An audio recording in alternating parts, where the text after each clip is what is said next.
Hello മച്ചന്മാരെ, S T ന്യൂസിലേക്ക് സ്വാഗതം. ലോകയുടെ വിശേഷങ്ങളുമായിട്ടാണ് നമ്മൾ വന്നിരിക്കുന്നത്. ലോകയുടെ പ്രധാനപ്പെട്ട കളക്ഷനും അതുകൂടാതെ ലോക തീർത്ത റെക്കോർഡുകളും തള്ളില്ലാത്ത റെക്കോർഡുകളുമാണ് നമ്മൾ വരുന്നത്. പല സിനിമകളുടെയും കളക്ഷനിൽ തള്ളോടുള്ള റെക്കോർഡുകൾ പല ചാനലുകാരും ഇറക്കുന്നുണ്ട്, പലരല്ല ചില ചാനലുകാർ ഇറക്കുന്നുണ്ട്. അത് അവരുടെ ഇഷ്ട നടനോടുള്ള മാത്രം സ്നേഹം കൊണ്ട് ചെയ്യുന്നതായിരിക്കാം. എന്താണെങ്കിലും ഈ ഒരു വീഡിയോ അവരും കാണട്ടെ, നന്നാവുന്നെങ്കിൽ നന്നായിക്കോട്ടെ എന്ന് വിചാരിച്ചിട്ട് തന്നെയാണ്. അപ്പം അങ്ങനെയുള്ളവർ മുഴുവൻ വീഡിയോയും കാണുക. എന്താണെങ്കിലും ഇവിടെ നമുക്ക് ഇന്ന് 37-ാം ദിനത്തിലേക്ക് നമുക്ക് നോക്കുമ്പോൾ ഒരു കാര്യം നമുക്ക് ഉറപ്പിക്കാൻ കഴിയുന്നു. 658 ഷോകളായിരുന്നു സിനിമയ്ക്ക് ട്രാക്ക് ചെയ്യപ്പെട്ടിരിക്കുന്നത്. ഇന്ന് വന്നിരിക്കുന്നത് 36 ലക്ഷത്തോളം രൂപയാണ്. അതായത് സിനിമയ്ക്ക് ഇന്ന് 55 ലക്ഷം രൂപയോളമാണ് കേരള ബോക്സ് ഓഫീസിൽ നിന്ന് വന്നിരിക്കുന്നത്. മികച്ച രീതിയിലുള്ള ഒരു കളക്ഷനാണ്. ഒരുപക്ഷെ ഇന്ന് പ്രതീക്ഷിച്ചിരുന്നു 50-ൽ താഴെ എത്തുള്ളൂ ആണെങ്കിൽ അതിന് മുകളിലേക്ക് ഈവനിങ്ങിൽ എത്തുന്ന കാര്യങ്ങൾ കാണാൻ കഴിഞ്ഞു. നാളെയും മറ്റന്നാളും സിനിമയ്ക്ക് അപ്പോൾ ധൈര്യമായിട്ട് ഒരു കാര്യം ഉറപ്പിക്കാം, 1 കോടിയോളം അല്ലെങ്കിൽ 1 കോടിക്ക് മുകളിൽ കളക്ഷൻ വരുന്ന ദിനങ്ങളായിരിക്കും. അങ്ങനെയാണെങ്കിൽ സിനിമ 120 കോടിയിലേക്ക് കേരള ബോക്സ് ഓഫീസിൽ നിന്ന് നേടും. ഇതിനോടകം തന്നെ ട്രാക്ക്ഡ് കളക്ഷൻസിലൂടെ സിനിമ 107 കോടി 82 ലക്ഷം രൂപ എത്തിയിരിക്കുകയാണ് ഇന്നത്തെ കളക്ഷനോടുകൂടി.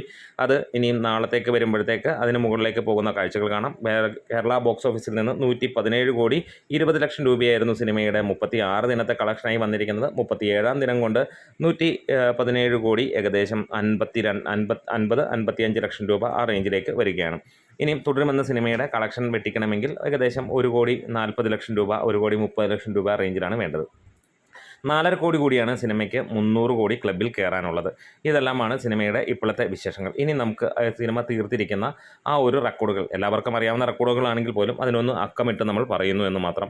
വേൾഡ് വൈഡ് റെക്കോർഡ് സിനിമ നേടി ഒരു മലയാള സിനിമയുടെ ഏറ്റവും ഉയർന്ന കളക്ഷൻ നേടുന്ന 295 കോടി എന്നുള്ളത്. ഒരുപക്ഷെ 280-ന് ശേഷമുള്ള കളക്ഷനുകളെല്ലാം തന്നെ, അല്ലെങ്കിൽ 260-ന് ശേഷമുള്ള കളക്ഷനുകളെല്ലാം തന്നെ അങ്ങനെ തന്നെ റെക്കോർഡാണ്. ഇന്ത്യൻ റെക്കോർഡും സിനിമ തീർത്തിരിക്കുകയാണ്. ഏറ്റവും കൂടുതൽ കളക്ഷൻ നേടുന്ന മലയാള ചിത്രമായി മാറി. ആന്ധ്രാപ്രദേശ്, തെലങ്കാനയിൽ സിനിമ നമ്പർ 1ആയി. കേരളത്തിൽ നിന്ന് അല്ലെങ്കിൽ മലയാളത്തിൽ നിന്നുള്ള ഒരു സിനിമയുടെ ഏറ്റവും കൂടുതൽ കളക്ഷനായി കർണാടകയിലും സിനിമ റെക്കോർഡ് തൂക്കിയിരിക്കുന്നു. കർണാടക കഴിഞ്ഞാൽ തമിഴ്നാട്ടിൽ ഒരു ഡബ്ഡ് മൂവിക്ക്, മലയാളം മൂവിക്ക് കിട്ടുന്ന ഏറ്റവും ഉയർന്ന കളക്ഷനാണ് നേടിയിരിക്കുന്നത്. അതുകൂടാതെ കേരള ഷോ കൗണ്ടുകൾ നോക്കുമ്പോൾ 50,000 ഷോ കൗണ്ടുകൾ കഴിഞ്ഞ് 51,000 ഷോ കൗണ്ടുകളും കഴിഞ്ഞ് മുന്നോട്ട് കുതിക്കുന്നു സിനിമ. ഇതുവരെ ഒരു സിനിമയ്ക്കും ആ റേഞ്ചിലേക്ക് എത്തിയിട്ടില്ല. അപ്പോൾ തന്നെ നമുക്കറിയാം ഒരു ഇൻഡസ്ട്രി ഹിറ്റ് അടിക്കുമെന്ന് ഇതിന് മുമ്പൊക്കെ പറയുന്ന പല സിനിമകളും എങ്ങനെയായിരിക്കാം എന്നുള്ളത്. അതിനും കുറച്ച് തർക്കങ്ങളൊക്കെ വരാം. കാരണം ഷോ കൗണ്ടുകൾ കൂട്ടിയിട്ടല്ലല്ലോ ശരിക്കും ഇൻഡസ്ട്രി ഹിറ്റോ അല്ലെങ്കിൽ ആളുകൾ കയറുന്ന കണക്ക് കൂട്ടുന്നത്. പക്ഷേ ഏറ്റവും കൂടുതൽ ആളുകൾ കണ്ട 21-ാം നൂറ്റാണ്ടിലെ മലയാള സിനിമയായി മാറിയിരിക്കുന്നു ഈ ഒരു ചിത്രം എന്ന് പറയുമ്പോൾ അത് മറ്റൊരു റെക്കോർഡായിരുന്നു. അത്രയും അതായത് ആ ഒരു റെക്കോർഡ് മഞ്ഞുമൽ ബോയ്സിൻ്റെ മുകളിലേക്ക് ഈ സിനിമ നേടി. അപ്പോൾ ആ കാര്യത്തിൽ നമുക്ക് ഉറപ്പിക്കാം, വേൾഡ് വൈഡായിട്ട് 100 കോടി എന്നൊക്കെ നേരത്തെ തള്ളിയിരുന്ന പല സിനിമകളും തള്ളു മാത്രമായിരുന്നു എന്നുള്ള തെളിവുകളാണ് അതിനകത്തിലേക്ക് വരുന്നത്. ഇനി വേൾഡ് വൈഡ് ഷെയർ, ഒരു മലയാള സിനിമയ്ക്ക് കിട്ടുന്ന ഏറ്റവും ഉയർന്ന ഷെയറിലേക്ക് സിനിമ എത്തുകയാണ്.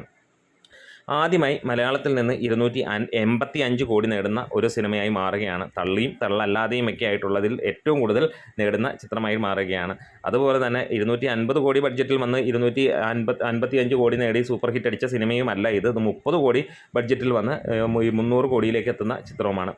അപ്പം first 200K book my show votes, അത് അത്ര ഗംഭീര അല്ലെങ്കിൽ ഒരു റെക്കോർഡായിട്ട് നമ്മൾ കാണാറില്ല. ബുക്ക് മൈ ഷോയിൽ ഈ വോട്ട് കിട്ടുന്ന കാര്യങ്ങളുണ്ട്. പക്ഷേ കാര്യമല്ലേ എന്ന് ചോദിച്ചാൽ സൂപ്പർ താരങ്ങളായ മമ്മൂട്ടി, മോഹൻലാലും ഒക്കെ ഇവിടെ നിറഞ്ഞാടാൻ തുടങ്ങിയിട്ടും അവർക്കൊന്നും ലഭിക്കാത്ത ഒരു കാര്യമാണ് ഇവിടെ നമുക്ക് ഈ ഒരു സിനിമയ്ക്ക് കാണുന്നത്. ഫസ്റ്റ് 5 മില്യൺ ബുക്ക് മൈ ഷോയിൽ ടിക്കറ്റുകൾ വിറ്റുപോയ മലയാള സിനിമയായി മാറുന്നു. അപ്പോൾ തന്നെ നമുക്കറിയാം എങ്ങനെയാണ് കാര്യങ്ങൾ എന്നുള്ളത്. ഫസ്റ്റ് 50K ഷോസ് നടന്ന സിനിമയാകുന്ന കേരള ടോപ്പ് ഗ്രോസറാണ് മലയാളത്തിലെ അടുത്ത ഇൻഡസ്ട്രി ഹിറ്റായിരിക്കുന്നു. ഇത്രയും കാര്യങ്ങളാണ് സിനിമ നേടിയിരിക്കുന്ന ഏറ്റവും ഹൈ ലെവലായിട്ടുള്ള നമുക്ക് റെക്കോർഡുകൾ എന്ന് പറയും. ഇതുകൂടാതെ ഓരോ ദിവസവും ഇപ്പോൾ 34-ാം ദിനവും 35-ാം ദിനമൊക്കെ 1 കോടിക്ക് മുകളിൽ കിട്ടുന്ന ആദ്യ മലയാള സിനിമയാണ്.